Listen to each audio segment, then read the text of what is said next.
वारिस पठान जी आपके पास आते हुए, चूंकि वो आपकी पार्टी का सदस्य भी है जिसको उम्र कैद की सजा सुनाई गई है, पहले वो निर्दलीय चुनाव लड़ता है, फिर सपा से विधायकी लड़ता है, फिर अपना दल में शामिल होता है, विधायकी जीतता है, फिर सपा में शामिल होता है, सांसदी जीतता है, और उसके बाद फिर लंबे दौर के बाद वो AIMIM का सदस्य बन जाता है। ऐसे अपराधियों को फलने फूलने की जगह पार्टियों की ओर से क्यों दी जाती हैं, जिसके ऊपर 100 गंभीर मामले दर्ज हों? क्या स्वागत करेंगे आज आप कोर्ट के फैसले का कि उसके किए की सजा अब उसको मिलेगी अतीक अहमद को? उम्र कैद जब तक जिएगा तब तक वो जेल के भीतर रहेगा। वारिस पठान जी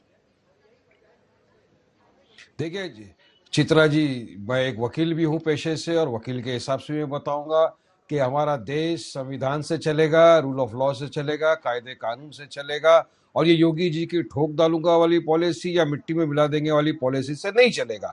आज अतीक अहमद को कोर्ट ने सारे एविडेंस देखने के बाद, दोनों पक्ष को सुनने के बाद सजा सुनाई है। बिल्कुल कोर्ट का फैसला सर आंखों के ऊपर है, आपको हमको देश को सबको मानना पड़ेगा। वहीं पर उनके भाई को और कुछ लोगों को कोर्ट ने रिहा कर दिया। अब कोर्ट का फैसला है, कोर्ट ने दोनों तरफ को सुनने के बाद ये फैसला दिया है। और अच्छी बात है कि हम तो माफिया के खिलाफ हमेशा से थे, हम गैंगस्टर के खिलाफ हमेशा से थे, हम वायलेंस के हमेशा खंडन करते हैं। जो भी इस तरह की गतिविधियों में उपलब्ध होता है उसको कानूनी सजा मिलनी चाहिए। कानूनी, हमने हमेशा कानूनी। और हम तो ये भी चाहेंगे ना कि वहां पे जो उत्तर प्रदेश के अंदर टीनी साहब के बेटे ने जो थार गाड़ी से हमारे मजलूम मासूम किसानों को कुचल दिया था, जो आज बेल पे, उनको भी जल्दी से जल्दी सजा दे कोर्ट, उनको भी सजा मिलनी चाहिए। और हम तो ये भी चाहेंगे कि जो बिल्किस बानो के बलात्कारी जो खुली फिजाओं में घूम रहे हैं, जो भाजपा के MP और MLA के साथ मंच के ऊपर बैठ के तकरीरें दे रहे हैं, हम तो चाहेंगे कि उनको भी जल्दी से जल्दी कोर्ट की जेल की सलाखों के पीछे डाला जाए। देखिए इंसाफ तो होना चाहिए, सबको इंसाफ मिलना चाहिए। ऐसा नहीं कि बीजेपी एक तरफ बात करेगी नारी सम्मान की और दूसरी तरफ वहीं पर बिल्किस बानो जिसका बलात्कार किया गया था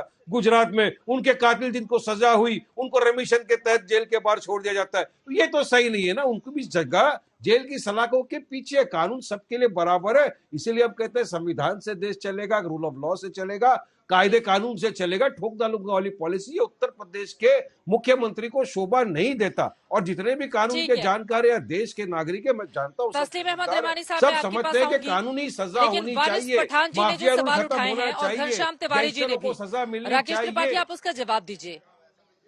देखिए घनश्याम तिवारी ने एक सवाल उठाया टाइम्स ऑफ इंडिया की रिपोर्ट को लेकर के, आपकी पार्टी के कई ऐसे नेता हैं, उनके मामले में जल्दी जल्दी फैसला कब आएगा?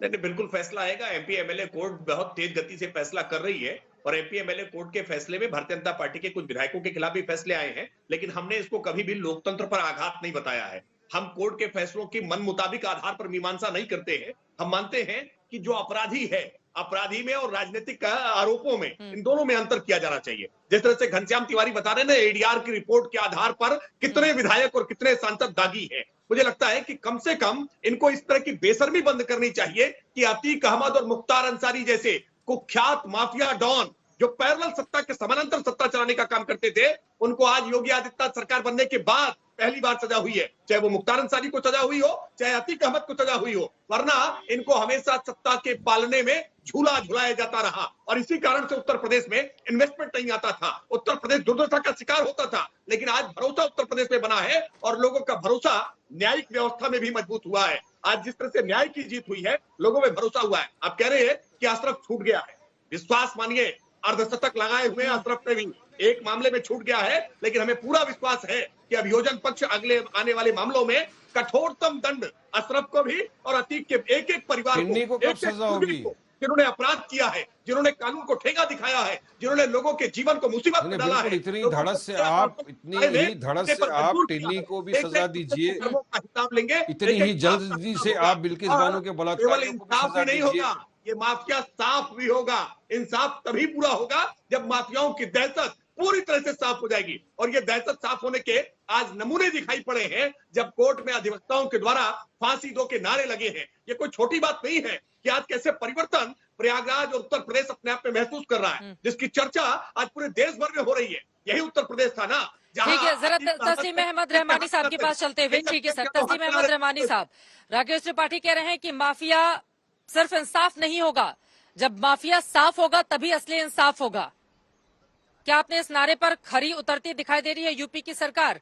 67 और माफिया हैं उत्तर प्रदेश के जिस पर कार्रवाई अब तेज हो चली है। रहमानी साहब,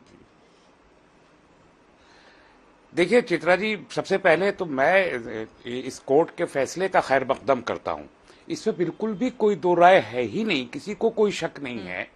पूरा इलाहाबाद इस बात को जानता है, मेरा ताल्लुक रहा है इलाहाबाद से, कि अतीक अहमद एक माफिया है।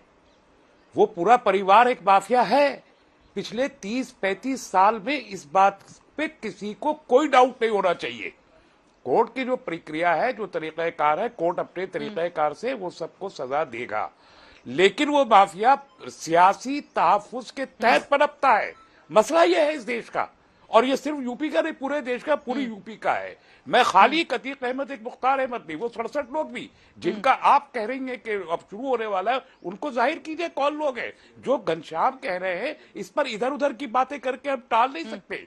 आप माफिया को टिकट देते हैं, तमाम पॉलिटिकल पार्टीज, और बीजेपी उससे अछूती नहीं है। आप जो बात करते थे चाल चरित्र और चेहरे की, आपका चाल चरित्र और चेहरा इससे दिखाई देता है कि डकैती के इल्जाम में जो लोग माखूज हैं वो आपकी पार्टी के एमएलए भी हैं, मिनिस्टर्स भी हैं।